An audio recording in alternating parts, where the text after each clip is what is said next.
Hello guys, so in this video I'm going to describe how we tripled revenue for $1,500 AOV jewelry brand in the US in 3 months with Meta ads. This is post Andromeda. This has happened in October, August, September, October. So yeah, it's pretty, I would say, amazing results for this client. We were working with them for about 2 years, but only now we kind of achieved these results because big problem was the client didn't have a lot of content, so we were struggling with that. In the beginning, I will let into that a bit later in the video, but in the beginning we were running mostly only DPA ads, and even DPA ads worked well, but it was really fluctuating performance, I would say. I think the max we could get with DPA ads, it was like maybe 5-6 ROAS, which is still great for the luxury brand, but it's not that still, right? So this is like how we improve the ROAS, we improve the profitability. And if you ask why we don't scale even more, it's because of the profitability, right? And because of the market, total addressable market, which is, I would say, again, for luxury jewelry is not that bigger. It's not that big as for other brands, as for other, companies. So we also take that in mind, and we scale with profit in mind, basically, not just for the sake of scaling, right? So let's dive a bit deeper. So in this video, I'm going to break down the ad structure, the ad creatives, and how we track traffic quality, and how we optimize ads for high AOV brands. So if you have a high AOV brand, or if you work for high AOV brand, this will be super beneficial for you. So let's stay tuned, right? All right, so here's the screenshot basically of the results, right? So we scaled the ad spend from 15K to 24K per month, right? From August till October right here. And also we improved the ROAS, as you can see, from 6 to 11x. And this is at the time when a lot of accounts are struggling, because I know that a lot of people are chatting and messaging on Twitter, on LinkedIn, that their accounts basically are not working that well, especially before the Black Friday. That again, a lot of brands are kind of experiencing the I would say the downtrend before the Black Friday, because especially high AOV brands, because again, people may be delaying purchases. But since this brand, they don't do Black Friday sales, it works well for them because they have a great offer right off the start. So I will explain a bit later on how this works, but you can see the CTR is really well, especially CTR link click through, right? So 3.8% on average for these 3 months. And also we reached 500,000 people, which is great, and show their ads to at least on average like 4 times, which is, I would say, a normal thing for jewelry brands, because again, you need to build trust. They won't buy from the first touch point. You need to understand that. And again, I will explain a bit more in this video and how it works and how the funnel and everything and ad structure as well. And before you kind of like start shouting, oh, these screenshots can be fake or so, let me show you the real ad account. So let me refresh the data. This is the last month of October. You can see the amount of sales, the ROAS. It's actually all true numbers. So now let's get back to the sheet.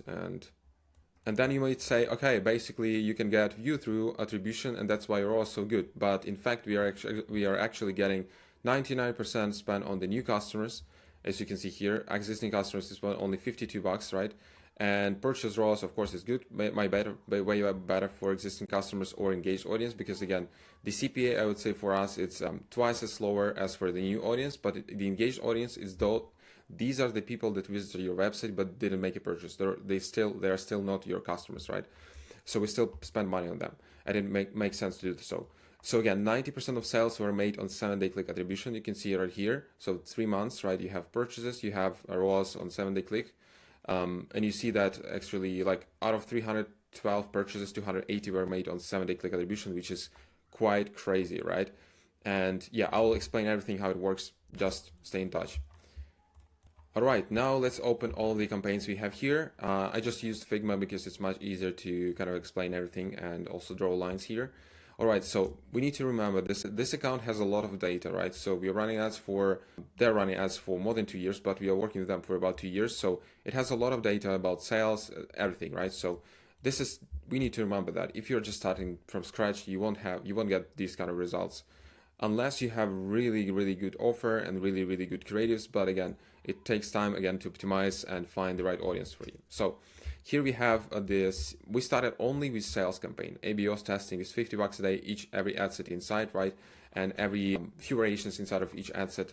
So it's we have multiple ad sets running inside of this ABO campaign, and you see it generated many more. Most of the sales here in our campaign, in our structure. Then we have also CBO Advantage Plus with one ad set only, and we have, I'd say, maybe like 8 ads inside. We added this, I think, in September, just because of post Andromeda things and so on. And you can see that we have already 24 sales with really nice CPA, and I think the ROAS is even higher. So it's really good. We keep it, we scale it, but yeah. Also, we have these 2 campaigns, which is top of the funnel. Top of the funnel optimized on through plays, and here we use only lookalike audiences, and middle of the funnel warm campaigns. Here we use lookalike, and we also do retargeting. So yeah, I will explain later a bit how it works, etc. So why I think basically you can also see the AOV. It's actually $1,800 for the last month for October, and also you can check. It's really important to check also the cost per checkout. You can see for each of the campaigns, right? It's on average $36. For purchases, 31, which is quite cheap, to be honest, for this kind of brand. But again, and also the CPA for this brand is kind of like 162, which is really, really good. It's the lowest they had ever. But again, if you only take sales campaigns, you can see it's 140. So yeah, let's dive a bit deeper, and I'll show you. So why I think it works so good. I think it's because the great offer compared to other companies. They don't have discounts. Maybe they have like 10% off on the first sign up email offer or something.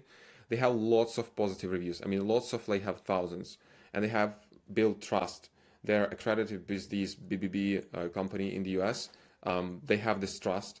They have exclusivity rights, so they are selling basically one-of-one items, which means like if they sell it, they won't get it the same item back. So this, I think, the huge factor why it works. And also why it works so good, I think, because of diverse creatives. Because again, we started back then, even before Andromeda, with only DPA ads. We didn't have a lot of content. It worked well even with DPA ads, but now it kind of works even better. And now I'm going to show you also what type of ads they use for running ads. All right, first campaign is a testing ABO campaign. You can see we have multiple ad sets here. Some of them we start all of the ad sets with $50 a day budget. This is kind of like rule of thumb for us for this account specifically, right? We did this over the years. So we find this is the sweet spot for them. It kind of like takes time to see the sales. So kind of like it's better to just start a bit lower and run it for a week or so and see how it's performing. So you can see here we have basically one of the best performing ads we see is videos with founders. So I've just made them green here, and you can see even this one, it spent $1,500 and 1.6x frequency, which is great. It's our top of the funnel ad. It doesn't have really good ROAS, but at the same time, it brings traffic to the funnel.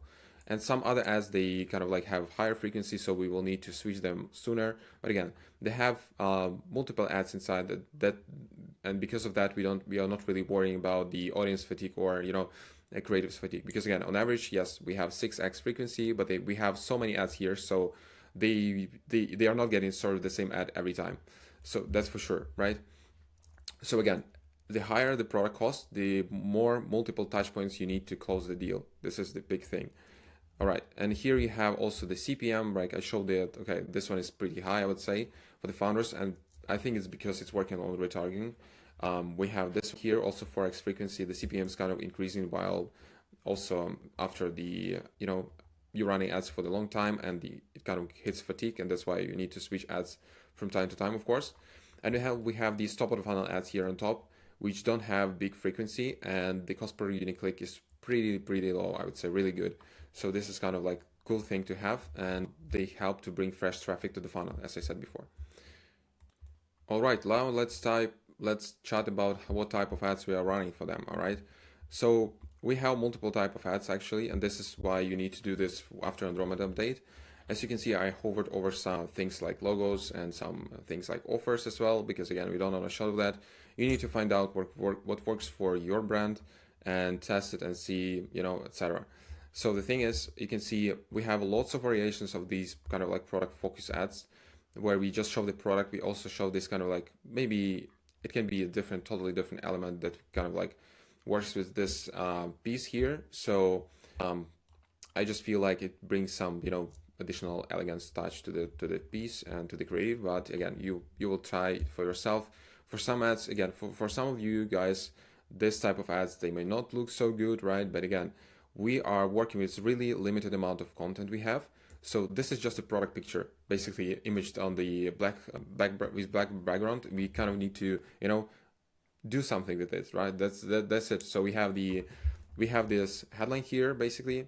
the main unique selling proposition. We have the offer right here. We have also unique selling proposition right here, right? So if you have those, you can, this is kind of the way you can do this. We've tested this before, so we know that it works, and that's why we are using it here, right? So it's not just a random thing.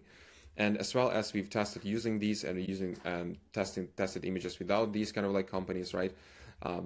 Brands that are selling as well. So the thing is, they attract better CTRs. That's what I've seen, but also you may get ads rejected because of that. But it depends actually. You need to try and see. Some of the ads, they are not getting rejected, so we run them. Yeah, no problem. So yeah, another type of ad which like we reuse so many times and we've tested so many collections is DPA, or dynamic product ads or catalog ads. You may run them just simple ads, or you may add the frames. This is a really cool thing. You can do frames, basically a square as well. But with transparent background, right? And then you add value props or offers here on the corners, and then you add the logo, and it will look much more premium than just, you know, simple image with the piece. So that's something I would explore for you if you haven't tried it yet. The next type of ad, it's videos with hooks, and then also then you have different like clips of the founders. You have b-rolls of actually jewelry wearing the piece, even AI kind of like avatars and wearing some pieces. I think it's kind of like this is not a real piece from the website. We just, you know, kind of created that to add it to b-rolls because again, we are lacking content here and there are some really expensive stuff. So it's really hard to kind of work with UGC creators here. They need to kind of like, again, we can suggest them to work with kind of like shooting studio, etc. But it takes time, it takes money. So for now it works, and that's it. So again, we are testing different hooks here, and you see the length of the video is 30 seconds. So we have then explanation of the founders. So it's kind of like build trust as well and introduce to the brand. Then we have the founder with a lot of pieces here on the table and explaining about the brand, giving trust, increasing trust, explaining about every piece here, or just in general about pieces that will be listed soon this week. Because again, what they do, they sell like we see here, the fine vintage and the state pieces. So they are one of one, right? They get them somewhere and then they sell it on their website. So they don't produce them. This is the big thing. So they kind of do this in this way, right? And it worked really well for them. I don't know, to be honest, I don't think this is super luxury style kind of thing. I would add maybe some, you know, background texture behind this on the table to make it look even more premium, right? But I think it's really good where it should be for now. And of course, every brand can improve, but again, you start with what you have. Then you have new arrivals table overview, right? So here you just have a close up without the person, right, sitting on the table, and just a background voiceover where they explain every piece, and you see like gold. It looks really, really solid here. And you, as the first frame of the clip, you need to have always the captions written, right? And you can test different hooks and see what works for yourself. Another type of image ads which just started recently testing is scarcity image. So our jewelry sells out faster than you think, because honestly, like, it sells super fast. So you might be missing a lot of stuff if you like any items or so. So that's why we are kind of like want to increase scarcity about that as well. So yeah, we kind of just made a screenshot of the website, sold out items, and added our unique selling propositions here on the bottom, and added our main I would say hook on the top. Then we have another type of ad, which is like generic ad, many pieces. Because again, this is what we started with, I think, in the beginning. Then we added a testimonial here. We made it kind of like testimonial style. We were also testing having these value props on the bottom. So we made so many variations. So it's crazy, to be honest. So this type of ad, we kind of like, again, we've tested a lot. These pieces, of course, we've taken them from the product, from the website, right? And we had a problem. We didn't have model pictures. So we just kind of like, our designer played with this, and kind of like put all these pieces right here on this kind of the 3D design texture, which looks good to me, to be honest. And I think it works. And yeah, it works honestly. So yeah, and as well, you can see that they have 7,000 positive reviews, which is crazy. Another thing we did, it's about the zeros thing, but I won't chat about that today, is we kind of like show those reviews multiple times on the website, because again, we need to show them trust is there 100%. All right, so let me show you the next thing is middle of the funnel landing pages campaign, and top of the funnel through play campaign as well. So why we do this? This is not for the start. If you're just starting running ads, you have $500 a day budget or $300 a day budget or even less, I wouldn't start with those. You start with sales, and then you introduce those campaigns. Once you finally got a really good amount of sales, you kind of like warmed up the ad account, the pixel is trained, you have a lot of data, and Pixel is finding the right audience right away. Okay, and you found your winning ads. This is really important. After that, you want to introduce the landing page use campaign, but you only use that on the verified traffic. This is really important. You don't run it on broad targeting. We've tried different type of ads audiences here. You can see that we just have retargeting ads running for add to carts for 30 days because we have lots of add to carts, or of course we have like say drop off the add to cart because of the price of the pieces, right? It's normal for the high-end jewelry. And then we have lookalike 3% based on sales. And so really important thing here, really important. So when you run these kind of campaigns for landing page use or top of the funnel through plays, you only want to run those platforms like Facebook and Instagram. You exclude audience network, you exclude threads, you exclude Messenger, and you only include feeds and stories and reels. All right, this is really important because otherwise Meta will, go in any placement where it will find the cheapest, I would say, landing page view for you. This is the goal of this campaign for you, right? It doesn't care about the quality of the traffic. It doesn't care about anything, about sales at all. So that's why we need to define audiences really, really well and see and track the quality of traffic. I will show you a bit later how to do this and how we do this. And then also monitor all of that stuff as well. All right, then for the throughplay campaign here. So again, it's really important that we optimize on lookalikes. Here we have, I think, 3% lookalikes for the throughplay as well, based on pixel purchases, 180 days. And then we exclude, which is really important, we exclude existing customers, and we exclude also pixel purchases, and we exclude custom list from Shopify. Ideally, of course, it should be connected, automatically updated within Shopify. If you have triple whale, you can optimize that. For this client, we don't have triple whale and we don't need. As you can see, we have lots of data from 7-day clicks, so it works well. And also we are running only one channel, so it's also why it works well. Again, just showing again where you need to turn off. Just make sure Facebook right column is turned off for the through plays and also for the landing page use. For landing page use, you just need to keep Facebook, Instagram feeds, reels, and stories, and make sure this one thing is turned off. And apps and audience insights, like showing your ads inside of the different apps, you also need to turn this off, because again, otherwise Meta will just show your ads and find the cheapest view, the cheapest click where it's possible, without caring about your results. All right, now let me show you the type of ads we run for middle of the funnel landing page campaign. So for I didn't edit it here, but for the through plays, we run just best video ads, especially top of the funnel video ads that we have in sales, that work in sales, or just some as well ads that bring a lot of sales. So just a combination of both. So you can have just one ad set or a couple of ad sets running in through plays. Again, it can be a CBO, ABO, doesn't matter, because again, you're testing audiences, you will see what type of traffic you're getting, the quality of traffic you're getting, and then you can of course add these through plays, and even without adding and creating a specific audience, basically those who watched 75% of the video or 90% of the video, even without that, I think it will help, because Meta sees engagement from other people on this campaign, and of course it will show other of your ads. You're kind of like expanding your audience with this kind of especially this campaign, right? Because this one, I wouldn't run this one just on broad or so, because I don't believe, and I think I've seen somewhere studies that it doesn't work as needed. So imagine you have the sales objective, right? And this is like the audience pool you can reach with your sales ads. At the same time, if you run through plays, you can reach, I think they're intersecting, but not that much. While the LPV, it will be totally different audience, based on what I've seen and what I've heard as well from other people.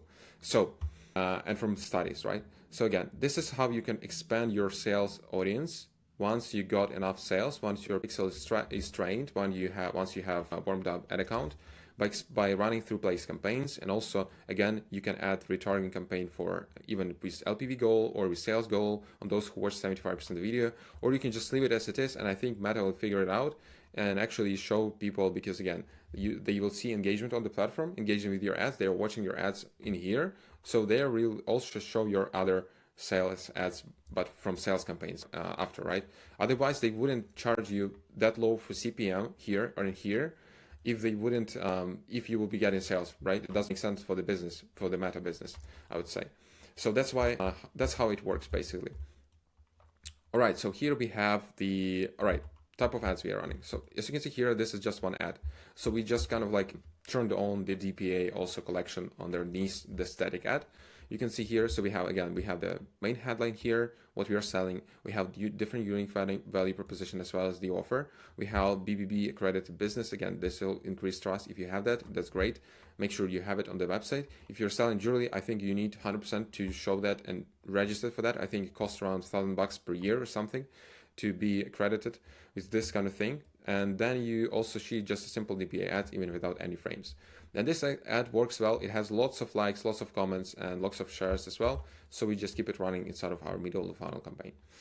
Another type of ad we are running is just, so in this case, founder ads, meet our co-founders, where they explain kind of like intro to the brand, etc. It works really well. You can add also like a really light classical music on top of that, because again, it's luxury. We are selling high-end pieces, and everything should be way slower than just selling affordable luxury or affordable jewelry for $100 or $50 or so.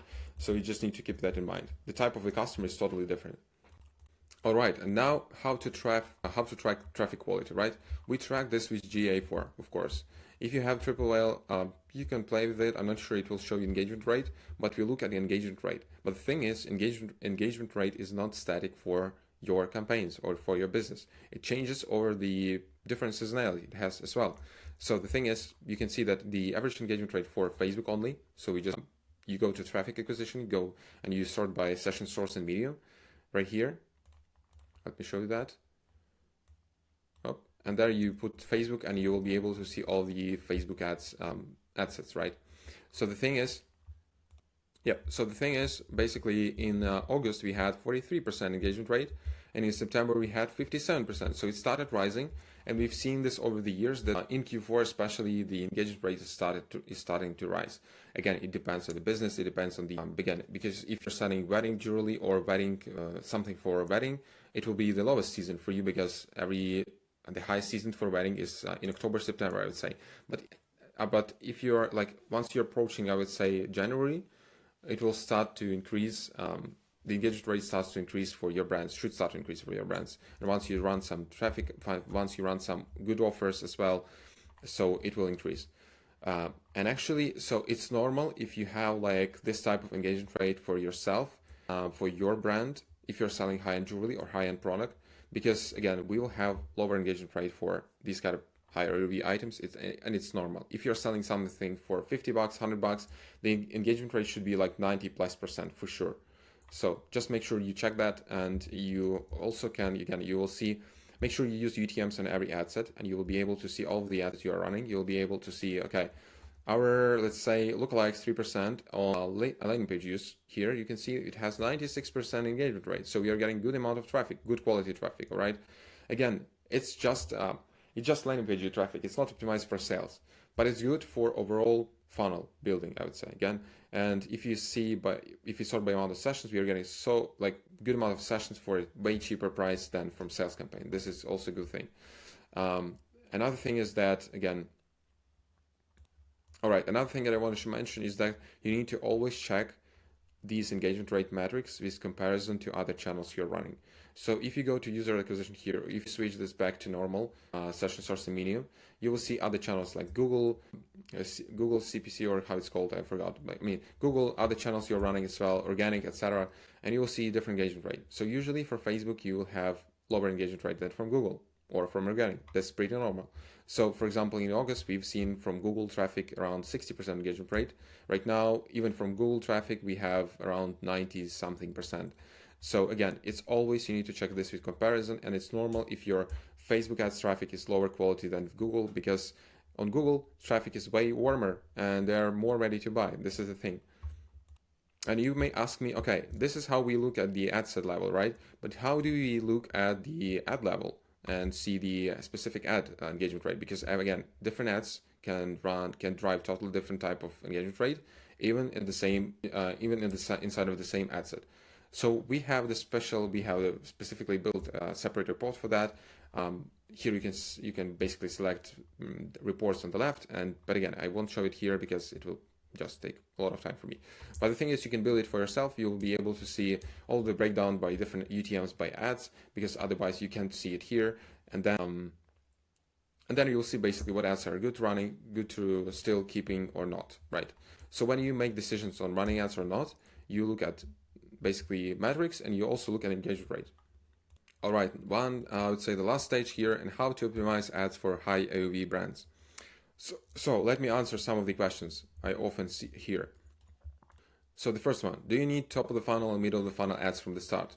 No, you don't need, you need sales, and start with sales campaigns only, and then add those campaigns on top once you have enough data and you are willing to play long-term and invest into long-term, right? Do you stop ads with low ROAS? It depends.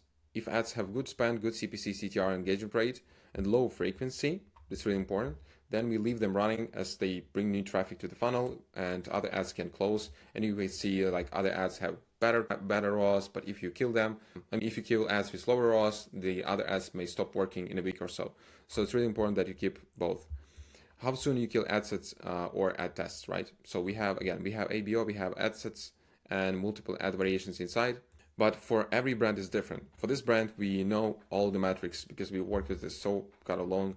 And again, we know all the metrics. We remember all metrics for average cost per add to cart. We know average cost in each checkout, average cost per click, CPC, CTR, CPC, or cost per purchase as well. And we've identified that we need to test an ad set for at least $500 spend with a few variations inside of ads, right? But we kill ads inside if the cost per add to cart or initial checkout is not good or too high, or we are not getting anything after 3-5 days. So let me show you here. Let's say we have this ad set here. All right, so we recently started running it. As you can see, the frequency is pretty high already, I would say. The cost per click, however, is low. So what do? We spend $150, and most of all, 1 or 2 ads inside will get most of the spend. And we see if these ads are getting add to carts. If they're getting add to carts, we compare this price per add to cart with the other, let's say on average cost per add to cart inside of the all campaigns or best working campaigns, I would say on average in the ad account. If it's like, let's say, double, we can still keep it for a bit longer until we spend $250 on the same ad. Important thing is that we need to start getting add to carts and also checkouts. Again, every business is different. You need to identify this for yourself, the average cost for what. But then after you spend $150, you need to get at least a few add to carts and at least 1 checkout for sure. All right. I would say ideally even 2 checkouts, because again, if we go back here, we see the average cost per checkout. We have $30, we have $17 for add to cart here. So we know that, okay, if we spend $100 and we don't have any add to carts, there is no point of running this ad. All right. So you should have at least 1 and 1 here. All right. And then basically, if you didn't see sales, that's totally all right. Sales may come a bit later. You still keep it if you see these kind of metrics are good or just way above that.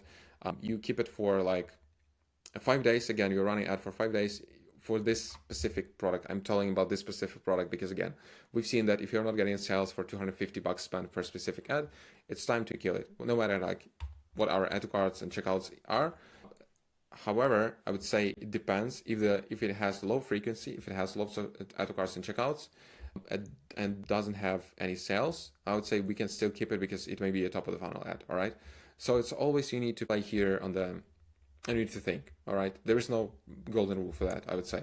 But yeah, keep that in mind. We keep that in mind, especially we see the frequency is rising fast. That means this ad is working as a retargeting ad. And if it's working as a retargeting ad, it makes sense, so it will get sales soon. If it's not getting sales, then we kill it in 5 days, the specific ad inside of the ad set, right?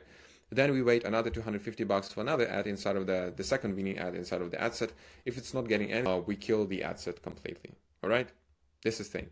And then you revise and think, okay, why it didn't work, etc. And you kind of like try to understand to improve your ad creatives in the next batches. Do you stop ads with low ROAS? Again, okay, I already explained this. Oh yeah, just double things. So do you optimize on 7-day clicks? For this account, we use 7+1 day view, but exclude all existing customers and pixel data and update them often. So you need to exclude on ad account level and also inside of each ad set. So let me show you here. You need to go to ad account settings here on the left, audience segments, and then you define your existing customers, and you also define your engaged audience, right? So here, as you can see, it was updated on April 4th, but the engaged audience is just the website traffic, 180 days minus existing customers, or just website traffic. It depends how you want to set it up. And existing customers, it's pixel purchase data for 180 days and also customer list, all right? So basically 100 pixel purchase data covers the last 180 days. So since now we have October, it covers the last half year until April 4th. And then also you need a customer list to cover all of that before that, all right? It's really simple. Okay, do you use interest or lookalikes or broad? So we started this account on interest targeting before Andromeda and only DPA ads, as I said before, and it worked well. But the worst than now, because now we have more diversified ads, I would say. Broad didn't work at all at that time. Now mostly we run all broad Advantage Plus with hard exclusions on the account level, on the ad set level, or broad with suggestions. So we use broad, we use suggestions for our audience, age, gender, right? And we also sometimes use suggestions for interest because we know already interests that worked well for us in the past, or lookalikes based on sales and so on. So this is also a cool thing. Again, it will not turn off the Advantage Plus for you, but if you have data, I would recommend you to use suggestions for sure. Because of course, you may listen to Meta representatives, you may listen to other guys that tell you, just go broad, don't include everything, like don't exclude purchases, etc. Yes, you may do that, but what's the point of buying the same customers again and again? So that's the thing, right? So, yeah, all right. So let me show you also the pixel setup here. Make sure you have the good event quality, match quality data. So we have 8.7, I would say, on purchase. You shouldn't have less than that. I've seen brands, some brands have 9.7 something, some brands have less, but again, need to have conversion API installed. If you have Shopify, make sure it's set to maximum level on Shopify to kind of like transfer all data as much as possible. And then also in pixel settings, here you will see the settings tab. Here, a lot of brands are missing, and they are not turning off all automatic website matching events here. So make sure everything here is turned on. You need to open these options and make sure everything is on. All right, now a few words why I think this account works well. Again, first of all, because of creative diversity and velocity. Again, if we break down the Andromeda update, you will have this one entity ID with multiple creative IDs, and also you will have basically ad IDs inside. So basically, again, why entity ID matters for creative diversification, all right? Again, if your creative has the same entity ID as the previous ad, our system will treat the creatives, or meta ad system, as the same entity sharing the same learnings and delivery, which will likely limit your ability to reach new audience cohorts. This is really important, that you need to reach new audience for your business. Especially if you're 8-figure, 9-figure business, or even 7-figure business, you need to reach new people. And a lot of brands are struggling with this because, first of all, they do ads, they mostly sit in most of our product aware, kind of like these stages of Eugene Schwartz. They don't do a lot of problem aware or solution aware ads. I'm not talking even mentioning unaware ads. Unaware, you need to be really good at making these ads to make sure they will convert.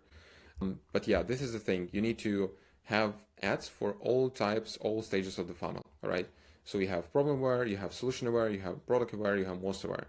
And you can see also different type of ads you can run, okay? So here you have benefits and anxieties. You target benefits and anxieties of your product. You have here you claim, you write different claims and proofs why your product is better than other solutions on the market. Here they're already aware of your product. You give them discounts and deals or increased trust even, right? So also that's why you need to run testimonial ads. I think it falls into these two categories.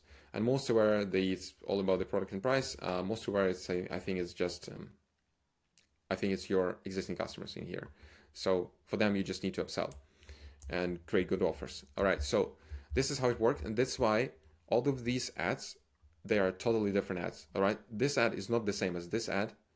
This ad is DPA ad. If you're not running DPA ads for Jubilee, you need to try this. It will not work for every brand, but we've seen usually DPAs work really well. You can also try image or video, best image or best video with the collection ads inside. Collection ads, I believe a lot of people already forgot about the collection ads. Also, this type of video here we have two people and we have totally different intro and we have different B-rolls. So it's not the same as this video, as well as this video is totally different because again, it doesn't have a person. So for Meta, these ads are totally different ads, all right? Even this type of ad, we have multiple pieces, not just one.